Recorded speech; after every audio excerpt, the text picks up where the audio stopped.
ভিডিওটি দেখার আগে অবশ্যই কানে হেডফোন ব্যবহার করুন, কারণ এই ভিডিওতে এমন কিছু কথা আছে যা অন্য কেউ শুনতে পেলে আপনার প্রবলেম হতে পারে। তো চলুন ভিডিওটি শুরু করা যাক। বন্ধু, তুমি যদি এই 3টি কাজ যে কোনো বৌদির সাথে করতে পারো, তবে গ্যারান্টি সেই সুন্দর বৌদি পটে যাবে। এমন 3টি টিপস দেব যেটা তুমি যে কোনো সুন্দর বৌদির সাথে অ্যাপ্লাই করলেই তুমি হাতে নাতে রেজাল্ট পাবে। তাই ভিডিওতে বলা প্রতিটা কথা মনোযোগ দিয়ে শেষ পর্যন্ত দেখো।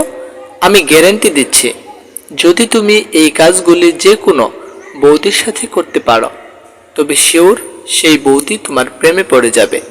শুধুমাত্র তোমাকে সঠিকভাবে অ্যাপ্লাই করতে হবে, সঠিকভাবে কাজে লাগাতে হবে, তবেই তুমি খুব সহজেই রেজাল্ট পাবে। নাম্বার 1, সুন্দর বৌদিকে পটানোর জন্য সবথেকে ভালো উপায় হলো বৌদির চোখে চোখ রেখে কথা বলা। যদি বিবাহিত মহিলা বা যে কোনো বৌদিকে পটাতে চাও, তবে চোখে চোখ রেখে কথা বলা খুবই প্রয়োজন। আই কন্ট্যাক্ট করা খুবই দরকার। দেখো, তুমি বৌদিকে পটাতে চাইছো, কিন্তু তুমি যদি নিচের দিকে তাকিয়ে বৌদির সাথে কথা বলো, তবে কিভাবে তুমি পটাবে? বৌদি তোমাকে দেখতে ভীতু ভাববে। তাই তোমার নিজের ভেতরে আত্মবিশ্বাস বাড়াতে হবে। আর যখন তুমি নিজের ভিতরে আত্মবিশ্বাস আনবে, তখন তুমি খুব সহজেই বৌদির সাথে চোখে চোখ রেখে কথা বলতে পারবে। চোখে চোখ রেখে কথা বলা মানে তোমার নিজের ভেতরে সৎ সাহসী মানসিকতার পরিচয় শুরু করে। বন্ধু, তুমি যদি চাও পাশের বাড়ির সুন্দরী বৌদি তোমার প্রেমে পড়ুক, তবে ভয় লজ্জা করলে হবে না। তবে কোনোদিনই পাশের বাড়ির সুন্দরী বৌদিকে তুমি কাছে পাবে না, অন্য কেউ পটিয়ে নিয়ে যাবে। পয়েন্ট নাম্বার 2, সুন্দরী বৌদির সাথে দেখা করার জন্য বাহানা দেখাও। যে কোনো বিবাহিত মহিলার সাথে তুমি কথা বলো এবং তার সাথে তোমার প্রেম হয়ে যাবে, তবে তার সাথে দেখা করার জন্য বাহানা দেখাও।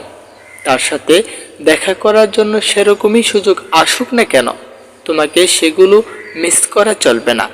যদি তুমি সুন্দরী বৌদিকে পটাতে চাও, তবে সব সময় বৌদির কন্ট্যাক্টে থাকো। বৌদির সাথে সব সময় সম্পর্ক রাখতে হবে। বৌদির সাথে দেখা করার জন্য যেরকমই বাহানা দেখানোর প্রয়োজন হয়, সেরকমই বাহানা দেখাও।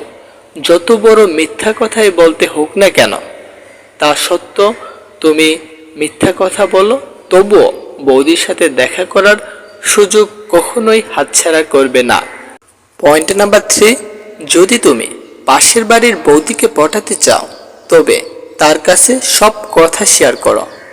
বৌদি তোমাকে তখনই বিশ্বাস করবে যখন তুমি বৌদির কাছে সব গোপন কথাগুলি তুমি তার কাছে শেয়ার করবে। ধন্যবাদ।